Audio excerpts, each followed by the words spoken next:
ಒಂದು ಕೊಳದಲ್ಲಿ 2 ಕೊಕ್ಕರೆಗಳು ಮತ್ತು ಒಂದು ಆಮೆ ವಾಸವಾಗಿತ್ತು. ಬೇಸಿಗೆಯ ಉರಿ ಬಿಸಿಲಿಗೆ ಕೊಳದಲ್ಲಿ ಇರುವ ನೀರು ಒಣಗಲು ಶುರುವಾಯಿತು.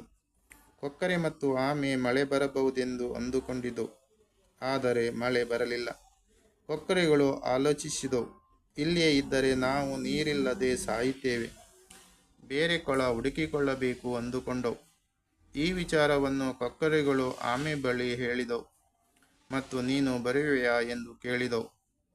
ಆಗ ಆಮೆ, ನಿಮ್ಮ ಜೊತೆ ಬೇರೆ ಕುಳಕ್ಕೆ ಬರಬೇಕು ಅನ್ನಿಸುತ್ತಿದೆ, ಆದರೆ ಏನು ಮಾಡುವುದು? ನೀವಿಬ್ಬರು ಹಾರುತ್ತೀರಿ, ನನಗೆ ಹಾರಲು ಆಗುವುದಿಲ್ಲವಲ್ಲ ಎಂದಿತು. ಕೊಕ್ಕರೆಗಳು ಯೋಚಿಸಿ ಒಂದು ಉಪಾಯ ಹೇಳಿದವು. ಒಂದು ಕೋಲಿನ 2 ತುದಿಗಳನ್ನು ನಾವಿಬ್ಬರು ಕೊಕ್ಕಿನಿಂದ ಕಚ್ಚಿಕೊಳ್ಳುತ್ತೇವೆ. ನೀನು ಕೋಲಿನ ಮಧ್ಯಭಾಗಕ್ಕೆ ಕಚ್ಚಿಕೋ, ನಂತರ ನಾವು ಮೇಲೆ ಹಾರುತ್ತೇವೆ ಎಂದಿತು. ಆದರೆ ಆಮೆಯ ಹತ್ತಿರ ಮೇಲೆ ಹಾರುವಾಗ ಯಾವುದೇ ಕಾರಣಕ್ಕೂ ನೀನು ಮಾತನಾಡಬಾರದು ಎಂದಿತು. ಅದಕ್ಕೆ ಆಮೆ ಸರಿ ಎಂದು ಒಪ್ಪಿಕೊಂಡಿತು. ಅದರಂತೆ ಮೂವರು ಹಾರಲು ಪ್ರಾರಂಭಿಸಿದವು.